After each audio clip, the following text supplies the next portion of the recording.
Vamos seguir falando então sobre essa crise da gripe aviária aqui no nosso país, para a gente analisar os últimos desdobramentos e os impactos da suspensão da importação pelos países. Vamos conversar agora com Maurício Palma Nogueira, diretor da Atenagro. Tudo bem, Maurício? Bem-vindo aqui no CNN Money e obrigada por conversar com a gente. Um bom dia. Bom dia, o prazer é meu. Gostaria muito de te ouvir sobre esse cenário que a gente está acompanhando a partir de agora. Antes de mais nada, qual a sua percepção? Existe uma percepção de que talvez a gente está vendo agora novos casos aumentando em investigação? É uma preocupação para a gente ficar muito atento nessa semana? Não, sim, preocupação né? Porque nós tivemos o primeiro caso aí confirmado numa granja comercial. É natural, né? É uma granja matrizeira, né? Ela produz ovos para outras granjas, então o controle no Brasil é tão eficiente que o pessoal vai investigar para onde foi encaminhado esses ovos, se tem algum problema, se vai gerar alguma outro caso em uma granja comercial. Então, as investigações, elas são naturais e mostra aí o rigor com que o Brasil está tratando o assunto. E precisamos lembrar também que a gente já teve casos, tanto na faixa litorânea, como já mais para dentro do interior do Brasil, tanto em aves silvestres, como em granjas de subsistência, aquela que o pessoal tem a própria galinha, o próprio frango, e não entra no comércio, né? Não é vendido o produto, ela fica lá na própria propriedade. Então, se a gente teve um caso em granja comercial, é de se esperar que sim, tenha aves silvestres voando com a doença no país. O que a gente precisa fazer é conter que esses casos fiquem só nas granjas que forem localizadas. Por enquanto, até agora, né, confirmada só uma, embora a gente tenha aí outra sendo investigada, como vocês estão noticiando aí, né? Como é que vocês enxergam esse cenário? A gente sabe que o Brasil, de modo geral, tem um histórico de levar muito a sério esse tipo de caso, esse tipo de foco. Como é que fica a credibilidade do Brasil na percepção de vocês depois desse cenário, então? E em quanto tempo, na sua percepção, depois que for possível já identificar e acabar com esses focos, vai ser possível retomar, por exemplo, a exportação da carne de frango? O pessoal tem dado alguns prazos para retomar, mas eu acredito que a gente até acelere esse processo. O Brasil, em termos do controle dessa doença, lembra que nós somos o último entre os grandes players a notificar essa doença em granja comercial. Então, em questão de credibilidade, nós estamos bem à frente dos demais países na contenção dessa doença. Então, o que eu acredito que aconteça agora? Como está todo mundo cauteloso se nós vamos ou não encontrar outros focos, se a gente não encontrar, ou mesmo que encontrem casos ali na região e sejam contidos, eu acredito que a gente vai acelerar essa reabertura dos mercados. Né? O Brasil hoje é o maior exportador, né, das carnes somadas todas, né, frango, suíno e bovino. Em carne bovina e carne de frango nós somos os maiores. Então, o mundo todo depende aí da nossa estabilidade no mercado, da nossa presença no mercado. Então, tão logo a gente mostre que nós estamos controlando, eu acredito que a gente vai voltar a exportar, vai voltar a embarcar para esses países que estão agora restringindo aí a importação de frango do Brasil. Perfeito. Especificamente, esse caso confirmado de gripe aviária foi um caso que surpreendeu vocês?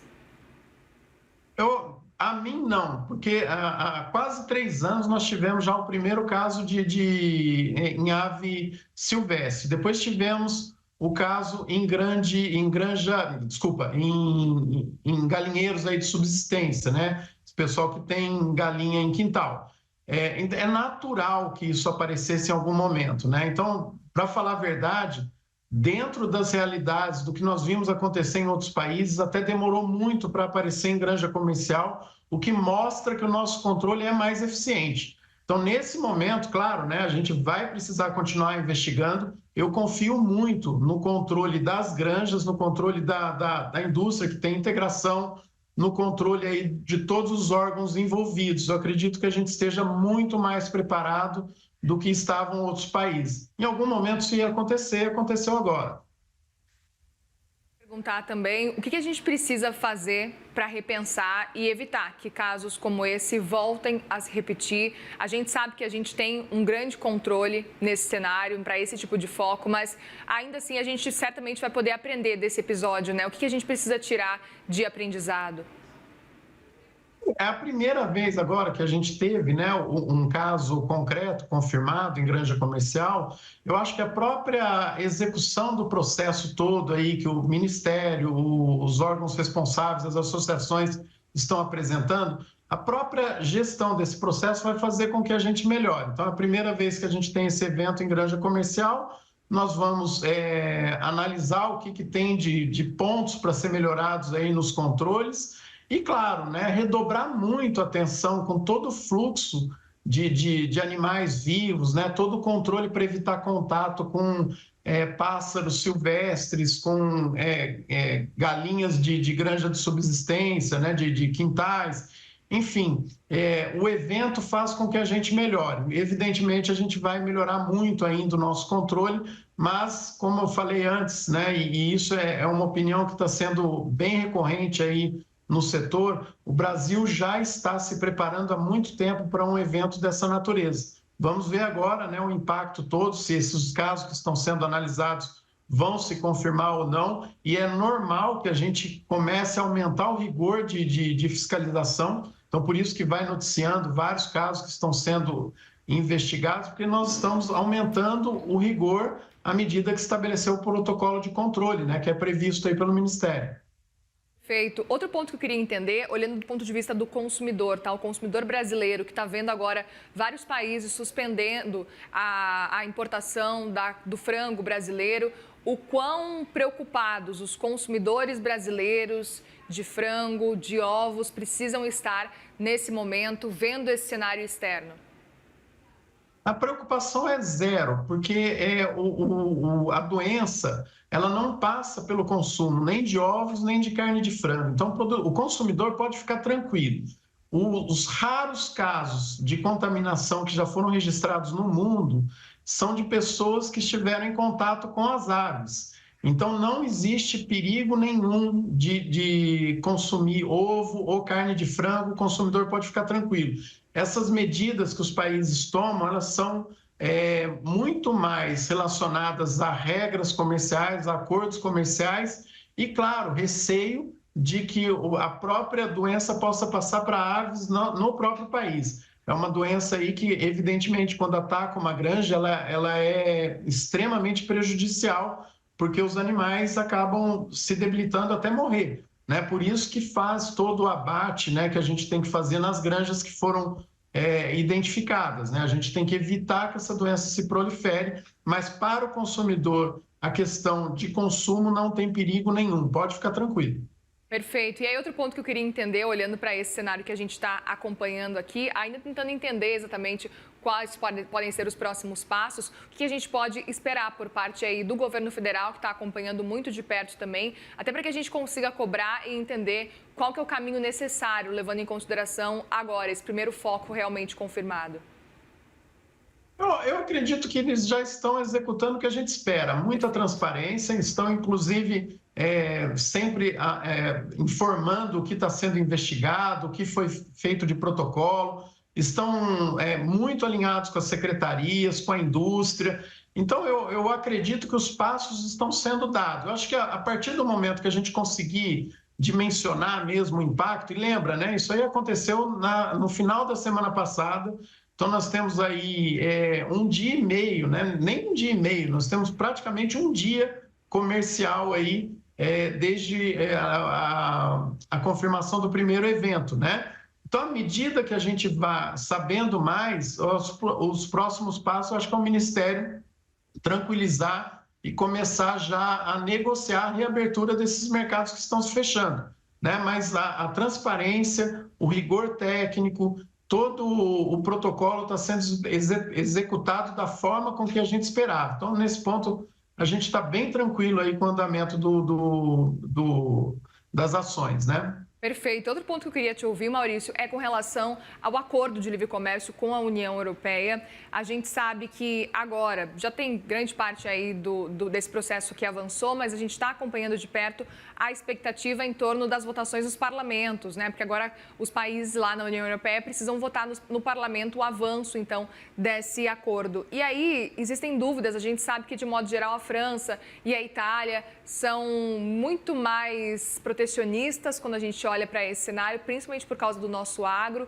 Queria entender a sua percepção agora, depois desse caso confirmado, esse foco confirmado de gripe aviária, o quanto que isso pode acabar prejudicando essa negociação, levando em consideração que esses países já têm aí um pezinho atrás para poder aprovar e levando em consideração o tamanho do nosso agro também, né, que eventualmente assusta esses países. Olha, eu posso até estar sendo precipitado, mas eu acredito que esse evento não muda o andamento dos acordos que a gente está negociando com a comunidade europeia. Eu acho que vai ficar claro, né? Nós temos agora um momento todo para reavaliar aí, para aguardar a reabertura aí da União Europeia com a importação da carne de frango, mas eu não acredito que esse evento altere a nossa relação, né, a nossa negociação com a Europa. O que a gente já tem de protecionismo vai continuar a ter, né, e o que a gente tem aí de países mais favoráveis a uma participação maior do mercado do Brasil no mercado deles vai continuar no mesmo formato. Não acredito que isso altere, por enquanto.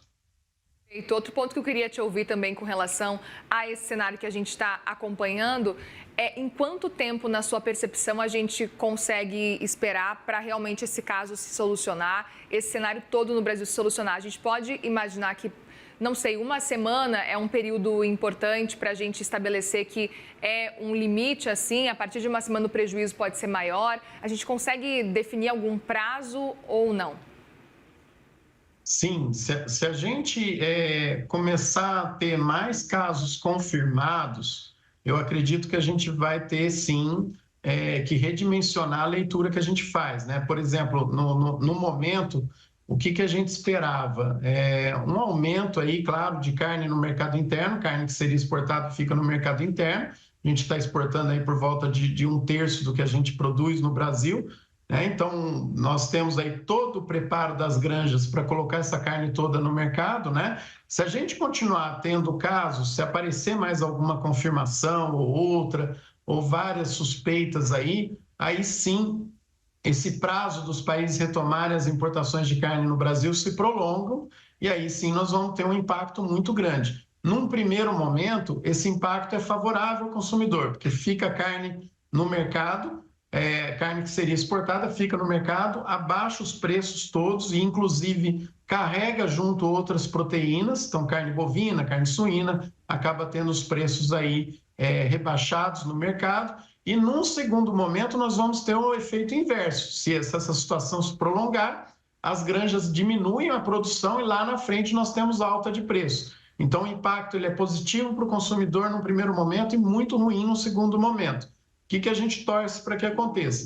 Para que essa situação toda seja dimensionada agora, nessa semana. Se a gente não tiver outros casos, a gente vai ter a abertura desse mercado antecipada. Então, países que anunciaram determinados prazos podem rever e voltar a comprar com antecedência aí a carne do Brasil. E lembrando também, né, se a situação toda ficar contida no Rio Grande do Sul, já tem países que anunciaram que vão suspender das regiões onde tiverem esses problemas e não do restante do país. Aí é só questão da gente readequar de onde que nós vamos exportar para esses mercados, né? Exatamente. Maurício Palma Nogueira, diretor da Atenagro, obrigada mais uma vez pela conversa aqui com a gente. Volte sempre, viu? Eu que agradeço o convite. Muito obrigado. Obrigada.